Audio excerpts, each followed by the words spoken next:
Olá, meus queridos, hoje quero falar com vocês algumas coisas sobre o casamento. O casamento ele não vem pronto, ele se constrói. E gostaria de pedir você para curtir, compartilhar, comentar esse vídeo. No casamento, nós sabemos que o casamento ele foi planejado por Deus. O casamento não é coisa de homem, não. Por mais que alguém queira dizer que foi, não foi. Foi Deus que planejou. E quando nós olhamos para os relatos de Gênesis, nós vamos ver que quando Deus traz Eva para Adão, ali nós temos três coisas muito importantes que acontecem quando Adão olha para Eva e exclama o seguinte poema: "Ah, sim, essa agora é osso dos meus ossos e carne da minha carne." Ali nós temos a questão da identificação, da companhia e da complementaridade nesse casal. Osso dos meus ossos fala isso, alguém que se identifica comigo na mesma forma de pensar, de interagir, de sentir e de ser. Adão se relacionava antes de Eva com os animais, colocou nome, estava ali no jardim, aquele lugar de segurança, de tranquilidade, mas faltava algo. E o texto bíblico diz que foi Deus que viu que não era bom que o homem estivesse só. De tudo que Deus fez, nós temos o relato de Gênesis 1 e 2 que diz assim: "E viu Deus que era bom." Mas quando ele viu o homem só, ele diz: "Não é bom que o homem esteja só." Então é aí que ele decide trazer, criar Eva. E o verbo da criação de Eva na Bíblia tem um sentido assim de algo como se fosse assim moldado pelas próprias mãos do Criador, né?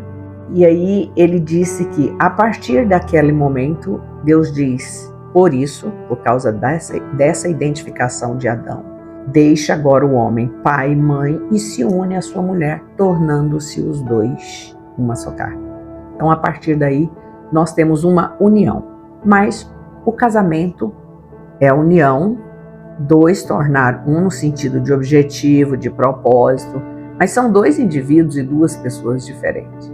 Então, esse casamento dessas duas pessoas que se uniram, ele precisa ser uma construção. É um processo que vai ser desenvolvido a partir dessa união. É lindo a festa de casamento, você vê os noivos declarando. É maravilhoso, não é?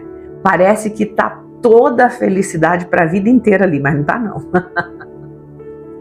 Ali é quando a história começa. Quando você lê os contos de fadas não diz assim: isso, aconteceu isso, aquilo, aquilo outro, e viveram felizes para sempre.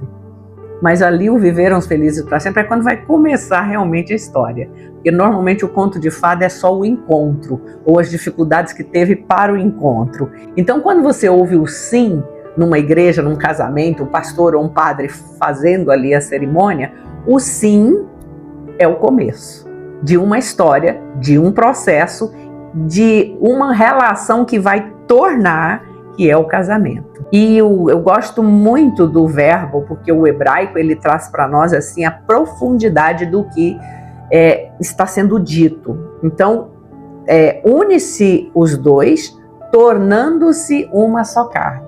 E o verbo tornar fala exatamente disso. Não é uma coisa, não é um mecanismo assim no estalar de dedo, não é uma coisa assim instantânea. Fala de processo. Porque esse tornar aí demanda o quê? Diálogo, compreensão, perdão. Às vezes caminhar um pouco mais a segunda milha para uma coisa que um gosta e o outro não gosta, porque o amor verdadeiro implica isso também. Às vezes a gente fazer alguma coisa para o cônjuge que não está muito lá no nosso script, a gente não gosta muito, ir em algum lugar que às vezes ele gosta muito, né? Eu já vi pessoas que tem uma coisa que eu não faço, esportes radicais, não.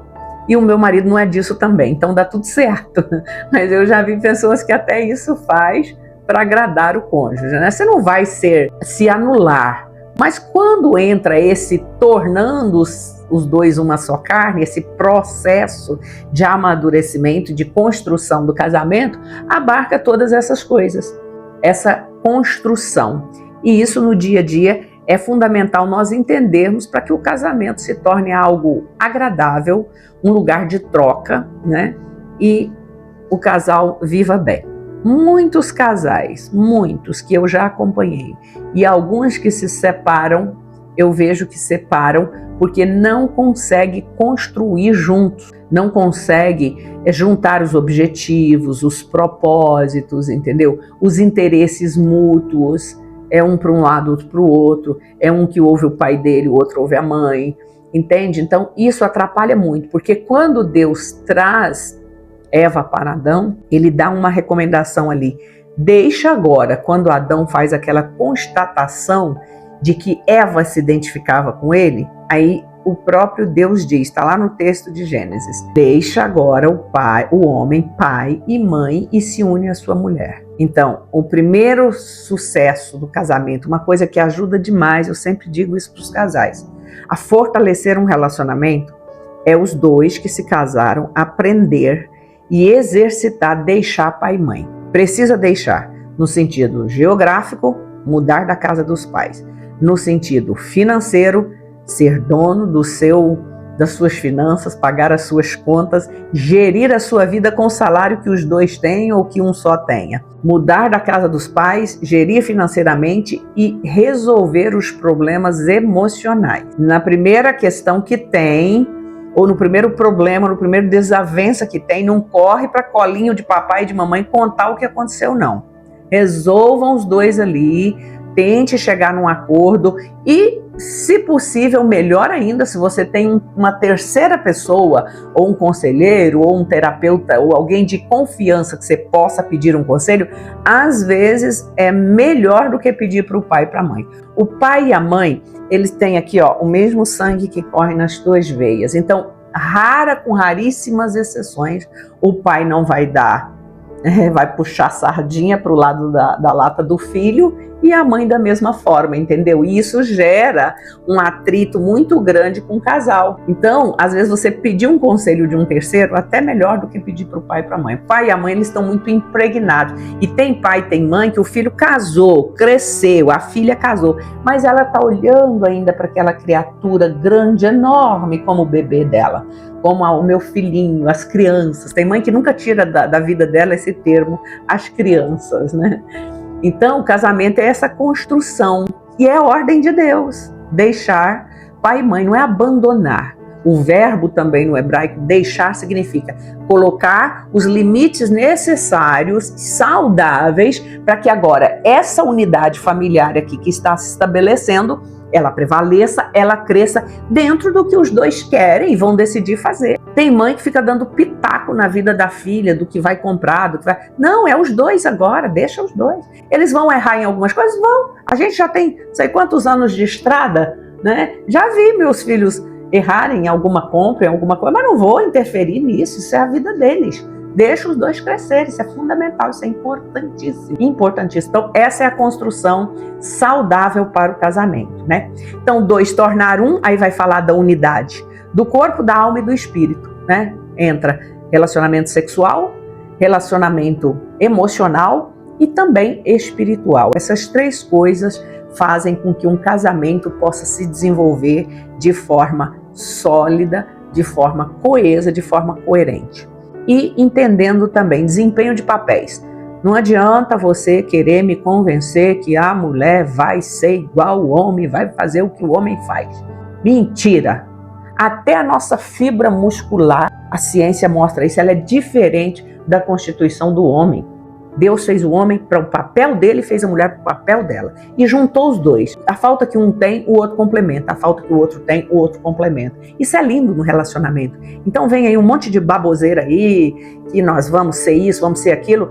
Você pode até ser, mas você vai ter aí as consequências disso, entendeu? Porque Deus, ele fez a coisa certa. É fato, é factual, não tem como, é realidade. Hoje tem pessoas querendo fugir, tirar as coisas da realidade e enfiar na cabeça das pessoas algo que não existe, entendeu? Deus fez o homem, Deus fez a mulher e Deus fez o casamento para que ele funcione dessa forma e desses dois virem filhos, propagar as gerações e assim por diante. Ninguém muda isso. Você pode trazer o discurso que você quiser, você pode usar a ciência para falar que se faz embrião, que de uma célula você gera uma vida, você pode fazer o que você quiser. Mas esse plano e esse propósito ninguém muda. tanto é que a gente continua, está aí a indústria do casamento, né? As festas são caríssimas, porque o casamento nunca deixou de existir, nunca vai deixar de existir. Então, o desempenho dos papéis. A mulher foi colocada como uma auxiliadora idônea. E auxiliadora idônea, veja, não é diminuição do papel da mulher. E esse termo, no hebraico e na língua inglesa também, significa ajudar o outro na falha que ele tem. Então, olha só que coisa importante. Isso não diminui seu lugar, não, tá? A gente, nós mulheres, nós temos uma visão assim meio que de radar. A gente tem uma capacidade de perceber coisas um pouco mais distante que os homens não têm. Sabe, a mente do homem é mais prática, é mais focada em coisas aqui de perto, eles têm mais a capacidade de desenvolver uma coisa só ao mesmo tempo. Nós já temos essa mente assim, esse pensamento, o nosso cérebro funciona de uma forma mais meio como radar mesmo. Então, foi isso que Deus fez. Deus não diminuiu o papel de ninguém. Eu sou super feliz de ser mulher e estar no lugar que eu estou, de esposa, de mãe e agora de avó, né? Então, o desempenho do papel, entenda o seu lugar, entenda o seu papel. Hoje é bom, a gente conquistou, por exemplo, muitas coisas boas que nos anos 20 as mulheres não tinham. Por exemplo, as mulheres não votavam, as mulheres não dirigiam carro.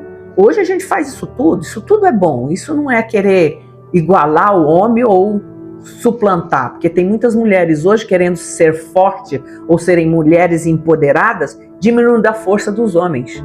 Isso é horrível, entendeu? Eu quero que os homens sejam fortes, sejam destemidos, tragam segurança para casa, sejam homens que liderem as suas casas. É isso que eu quero. Eu quero um marido assim, para ter ali um bibelô, um enfeite do meu lado e eu que faço tudo. Não, o casamento olha, é isso o tempo todo, você trocando, você tendo. E o papel do marido é esse, cabeça. Cabeça no sentido de trazer ordem para o corpo, família.